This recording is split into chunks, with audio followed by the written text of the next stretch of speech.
ইমাম আহমদ বিন হাম্বল রাহিমাহুল্লাহ ছিলেন 10 লক্ষ হাদিসের হাফেজ। এরপরেও জনগণ মেনে নেয়নি। তার পায়ে রশি দিয়ে যেমন কুকুর মারা গেলে রাস্তায় মানুষ টেনে নিয়ে বাইরে ফেলে দিয়ে আসে, ইমাম আহমদ বিন হাম্বল তার যুগে নয়, এখন পর্যন্ত যত মানুষ এসেছে হাদিস শাস্ত্রে সবার চেয়ে বড় পণ্ডিত। এরপরেও জাতি তাকে মেনে নেয়নি, সমাজ তাকে মেনে নেয়নি। তার পায়ে রশি দিয়ে রাস্তায় টানা হতো, তাকে পিটানো হতো। ইমাম আহমদ বিন হাম্বলের মতো মানুষ জাতির কাছে সম্মান পেলেন না। আমরা জাতির কাছে সম্মান পাই বুঝতে পারি না। বুঝতে হবে আমাদের প্রচারের ত্রুটি রয়েছে। হক বড় তিতা, যা কালকে বলছিলাম। জাতি কেন সম্মান করে, জাতি কেন মূল্যায়ন করে? কই কেউ তো ইট মারে না, ঢেল মারে না, পাটকেল মারে না, সম্মান সহকারে খেতে দেয়। সেই জন্য তো আপনাকে গতকালকে আমি শোনাচ্ছিলাম যে আখেরি মোনাজাতে আপনি হাত তোলার পূর্বে এইভাবে একটু বলুন, তাহলে বুঝবো আপনি হক কথা বলছেন। বুঝলাম আপনি বড় কাজ করছেন, বুঝলাম আপনি বড় হুজুর, অনেক দূর থেকে এসেছেন, আমেরিকা থেকে এসেছেন, লন্ডন থেকে এসেছেন, সৌদি আরব থেকে এসেছেন। আপনি টুঙ্গির আখেরি মোনাজাতে অংশগ্রহণ করবেন, 1 ঘন্টা আপনি মোনাজাতে থাকবেন।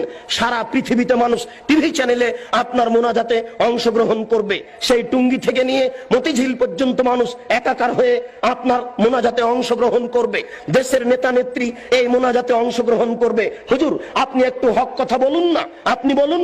আল্লাহর নবী বলেছেন লা ইয়াফলাহু কওমুন ওয়াল্লাহু আমরাহুম ইমরাতান। ওই জাতি কোনোদিন পরিত্রাণ পেতে পারে না যে জাতি নারীকে করেছে নেত্রী। ওই জাতি কোনোদিন পরিত্রাণ পেতে পারে না যে নারীকে করেছে নেত্রী। ওই জাতি কোনোদিন পরিত্রাণ পেতে পারে না যে জাতি নারীকে করেছে নেত্রী।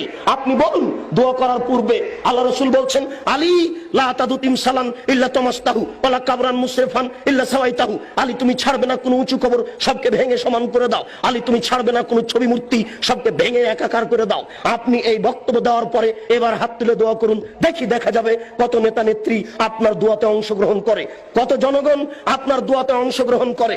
আপনি হাত তুলে দোয়া করার পূর্বে বলুন আল্লাহর নবী বলেছেন মান সাদ্দা ফুরজাতান বানাল্লাহু লাহু বাইতান ফিল জান্নাহ। আল্লাহর নবী বলেছেন সালাত আদায় করার সময়তে দুইজনের মাঝে যেই ফাঁকা রয়েছে এই ফাঁকা বন্ধ করে যে আল্লাহ তার জন্য জান্নাতে ঘর নির্মাণ করেন। আপনি বলুন একটু, এরপরে আপনি হাত তুলে দোয়া শুরু করবেন। বাইতুল মুকাররম হচ্ছে বাংলাদেশের জাতীয় মসজিদ।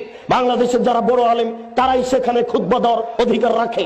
বাংলাদেশের 3 কোটি আহলে হাদিসের আমির হচ্ছেন মুহতারাম আমিরে জামাত ডক্টর আসাদুল্লাহ গালেব, 5 ভাষার সমমানের পণ্ডিত। কই আজ পর্যন্ত আমরা দেখলাম না যে বাইতুল মুকাররমে তিনি খুতবা দিতে পারছেন। কোথায় হক রয়েছে? কে হকের কথা বলবে? আপনি একটু দোয়া করার পূর্বে বলুন। দেশবাসী শোনো, যারা বাইতুল মুকাররমের ইমাম তারাও শুনে রাখুন। আল্লাহর নবী বলেছেন মান সাদ্দা ফুরজাতান বানাল্লাহু লাহু বাইতান ফিল জান্নাহ। যেই ব্যক্তি দুইজনের মাঝের ফাঁকা বন্ধ করবে তার জন্য